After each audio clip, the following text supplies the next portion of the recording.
Hi guys, and I can't believe we've gone this far into the off season without talking about the Atlanta Hawks. As you guys know, the Atlanta Hawks fans have been some of the most supportive fans we've had on the channel. And I want to hear your guys' thoughts before we start today's video. What do you guys think the Atlanta Hawks will do this off season? As in terms, what are their priorities? How would you preview the off season? Now, the reason I ask is because in a week or so. I'm right now actually on my way to Chicago to cover the scouting combine, the elite camp. What do you guys expect, or who do you expect to be your biggest surprises or priorities? Sorry, not surprises, priorities for the Hawks this offseason. This is a team that this year they went 36 and 46, which I guess we would say it's the gap year because it was the first full year under Quinn Snyder and Trae Young had injuries. They have the 10th pick in the draft, technically a 3% chance of getting the number one pick. Sadiq Bey is a restricted free agent. Garrison Matthews has a team option. Wes Matthews, a free agent, unrestricted. Trent Forrest is a restricted free agent. Vic Krejci is a restricted, so is Seth Lundy and Dylan Windler. Now, I think the biggest thing with this Hawks team is what are they committing to? What does that look like? And is it true that Trae Young might be traded? Because the whole thing is, if you trade Trae Young, it's because you believe that, you can build a team around DeJounte Murray easier than Trae Young. While even though Trae Young might be a better talent, trading Trae Young now will recoup the draft assets you lost when you traded for DeJounte. Now, do I think that's the right move? You ask. I think Trae Young is, somewhat not a generational talent, but a type of talent that you don't really trade. Not saying that DeJounte Murray isn't that either, but I really like. So the whole thing is, I think Trae Young just isn't the regime's guy, and half the people from this current regime are people from the Spurs, background. So they have more allegiance, it seems like, to DeJounte. Plus, he's significantly cheaper, and this contract, I believe, ends later now with the extension. And by trading Trae Young, you might get more assets than you gave up to get DeJounte, and you're back into a decent position, and your cap space is good. Trading DeJounte Murray, everybody knows you have no leverage there. I'm fine with either. I think they could get a highway robbery. We're talking Donovan Mitchell, Rudy Gobert type value for Trae Young from some schmuck that's desperate.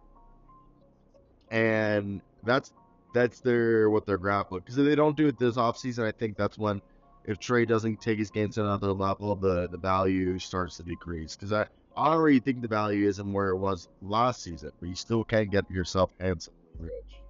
Now, with that being said, what do we do?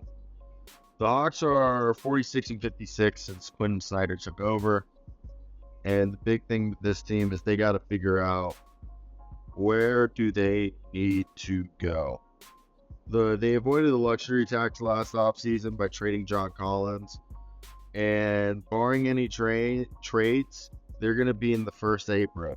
And we know that this wrestler, doesn't like paying the tax, so expect a trade. Fields was honest when asked about Murray and Young playing together, and he says it's just getting larger and larger. So Atlanta, it doesn't work, and the sample size isn't wrong. Atlanta's outscored by 6 points per 100 possessions when both players are on the court. They have a defensive efficiency is 120, basically one of the worst. So I think right here, what they need to prioritize is, at this point, picking a direction. Also, trade AJ Griffin. I don't even know why we have him on I love AJ Griffin. But clearly Quinn Snyder does not like AJ Griffin. So figure that one out. And I think it can be fixable. But for me, I think a big problem right here when we look at this team is I think continuity has helped them, but at the same time, there's no bench.